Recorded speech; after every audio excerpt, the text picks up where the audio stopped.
Saying this game is going to be, when you go back and analyze. I can see the rage in their eyes. We're turning our attention towards Dallas. You need to win this to establish what you're about for a season. We know we're a good team, but sometimes you have to know that it's the work that gets the win.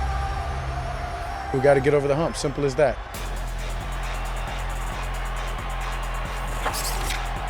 Happy Thanksgiving. Welcome back to First Take. We're coming to you live from above the Heineken River deck at Pier 17. America's team will be under the microscope on national TV when they host the Bills this afternoon. The story all week has been Jerry Jones calling out Jason Garrett after the Cowboys lost to the Pats in New England. Dallas is still on top of the NFC East at 6-5. Damian Woody back here with us. Stephen A. Yeah. What would a win today mean for Jason Garrett's future in Dallas? Depends on how it goes down. Obviously, I think if he loses, he gets fired.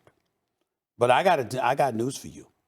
If the Dallas Cowboys win, they step up, rise to the occasion, and like they are incredibly, incredibly impressive. I think that's bad, and it's an indictment against Jason Garrett. Why the hell couldn't you do this before? Why is it that your job is on the line and suddenly there's an elevated level of urgency? Excuse me, all this damn money I paid? I got an offensive line I took care of. I got Ezekiel Elliott I took care of. I got Dak Prescott in the news every week. They talking about he want 35 to 40 million a year. We got the number one offense in yards. We got the number one passing attack. I said I got Amari Cooper, who's the number one receiver.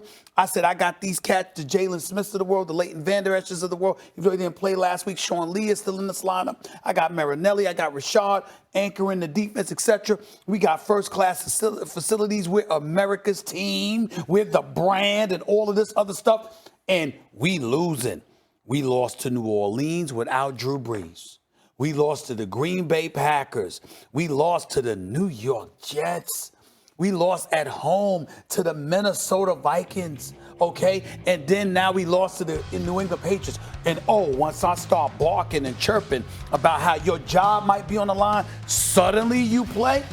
I'm paying you to do this every damn week, not just when I got your behind on the line. Damn that. You don't win. You win this game in impressive fashion. I'm talking about an impressive, like we see things from them that we haven't seen, that we should have seen before. I'm Jerry Jones. I'm like, so it's like that. So I got to threaten your job in order for y'all to do what the hell you're supposed to do. If we're able to look at this team and directly, Max, point to coaching as the reason they won. I'm not just talking about regular win. I'm talking about looking at a team and going like this, schematically. Game plan, the kind of things you're supposed to be doing. Play calling, late the play stuff, calling. Yeah. If I see that today, and you the reason, Jason Garrett, that this is improved, I'm asking, where the hell have you been the last 3 months? The last 3 years? 5 years? 8 years? Get out. I'm telling you right now, that would be my attitude. There's only one thing that's going to save Jason Garrett's job for sure. That's winning the Super Bowl. Getting to the Super Bowl maybe saves his job, but maybe not. Nothing short of winning the Super Bowl is going to save his job, because think about it. We all agree it's a Super Bowl talented roster, at least for me, 1 through 22, as I keep saying. Like, I don't know about through 53. There are some teams I like depth better, the Colts, the Saints. But 1 through 22, I think that's the best, maybe arguably the best roster in football. So if they, let's say, get to the NFC Championship game, which I don't think they will, but let's say they do and they come up short, the feeling is going to be we need a coach to take us over the top.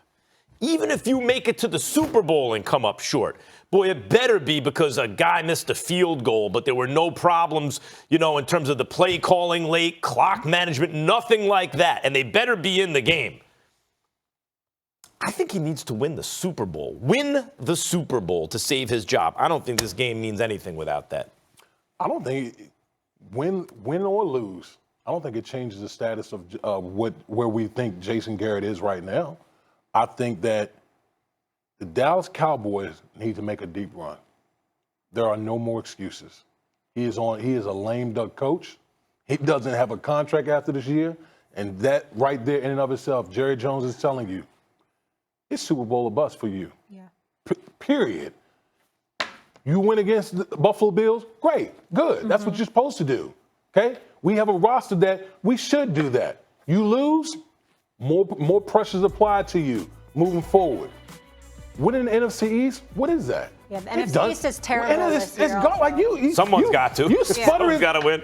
With this, wait a minute. With Giants, Redskins, with this Philly, roster, all bad. you literally sputtering to the finish line in the sorry NFC East. Do you know how pathetic that is? Listen, I'm just saying this, man. We can point the finger at Jerry Jones all we want to, and I'm not saying he doesn't deserve it. Please don't get me wrong under normal circumstances, but at some point in time, it's about the day-to-day responsibilities. You're in the throes of this season.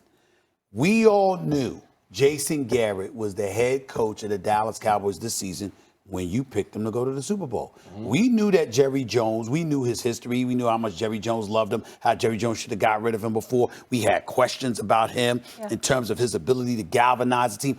All of these questions we had about Dallas coming in. Most people still picked them to win the NFC East. Mm-hmm. Most people still picked them to be a Super Bowl contender. And people like yourself and others picked them to go to the Super Bowl, knowing Jason Garrett was their coach and knowing what mistakes he had made in the past. So all I'm saying is, by virtue of that reality, this is on him. And Thanksgiving Day, the week when Jerry Jones is louder than he's ever been, calling out his coach, if you show up and we're able to directly point to your coaching, I have a question. then I'm wondering what the hell you've been doing. It's even worse than that. I think about coaches. Remember I said, even if they make a run, they come up short. The feeling's going to be we need someone to take us over the top. I think about coaches in different sports where that's been the case. Buck Showalter with the Yankees in the mid-'90s. He got them to the playoffs. They showed that they were good, but they brought in Joe Torre to take them over the top. Mark Jackson with the Warriors. He developed the guys. They made the playoffs, but they brought in Steve Kerr to take them over the top. Well, I don't know about that. I think that's a good one. I'm just saying. The thing with Showalter and with Mark Jackson is their coaching was a big reason that the guys developed in the first place. They coached them up and developed them. Yep. You look at the Cowboys roster, Jason Garrett's not getting credit for that. The Cowboys draft really well. That's on Jerry and Stephen Jones. So, like, Jerry's got to be sitting there being like, wait a minute. Jason Garrett's not the dude doing the drafting. Yeah. We are. We're hitting on our first-round picks. We're hitting on our later picks. And he can't do anything with them. Can I ask a question, though, because this is where I'm very confused. Why now? We've been saying this for years. Stephen A., you said since 2013 they should have got. Why, after they go into New England, a team where everyone loses, is Jerry finally putting his foot down? That's what I'm confused with the timing. Because I think that what happened is that Jerry Jones is looking at the money that he has spent combined with looking at this roster, and he's more confident in what he has assembled this year more so than he may have ever been. And on top of it all, you had Ezekiel Elliott hold out for money, and then he got it before the season began.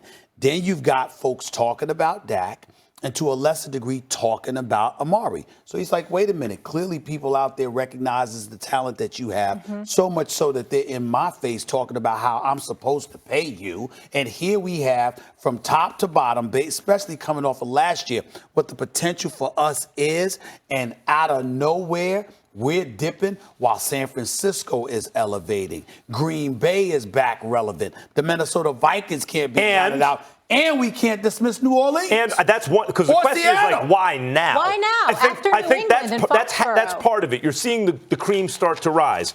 You beat the Giants, so what? Washington, so what? Miami, so what? Then you lose to the Saints. Then you lose to the Packers. You lose to the Jets. That should have never happened, right? You beat the Eagles. The truth is, so what this year? You beat the Giants. So what? You lose to the Vikings.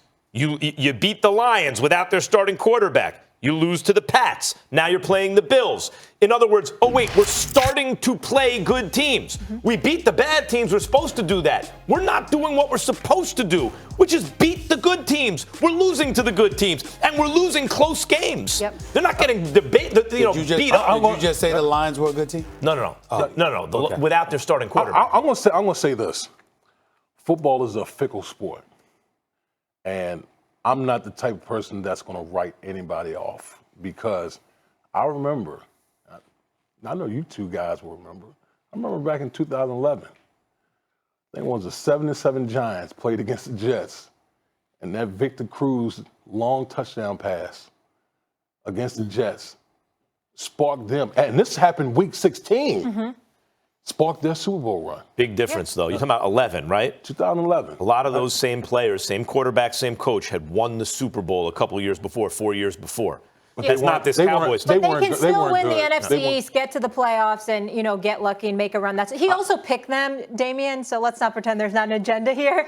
So, I'll pick. I'm listen. Of your convictions. I'm not. I know listen. what you're doing. You're just throwing out that angle. I'm going to ride it until the ship crash and burn. Until the wheels fall off. That's what I'm going to do. Later today.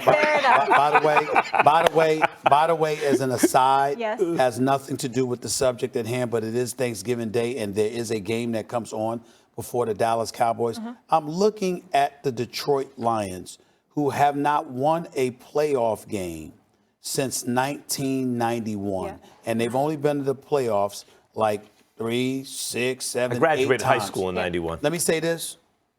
The NFL, get the Detroit Lions the hell off of Thanksgiving football. Yep. Let me just say one thing to defend them, though. Matthew Stafford has been injured. Yes. Kerryon Johnson has been injured. Yep. Matt Patricia was doing some things with that team. He They was were coming along that defense. Molly, they were good. I brought up since Molly, 1991. they were good this year. That's what I did. They were good this year. I don't know what Molly talked about. I brought up since 1991. I didn't mention nothing about this. They were pretty good. Okay. But Molly, 27 years they haven't won a playoff game. Get them the hell I just am trying to show Detroit a little love. We're doing Molly, you out here caping for the Lions. That's right. I wonder why. It's a good woman. Get them That's a good woman. That's her husband's team. Get them off of national television on Thanksgiving Day. Family thing. It's a family Get thing. them out of here.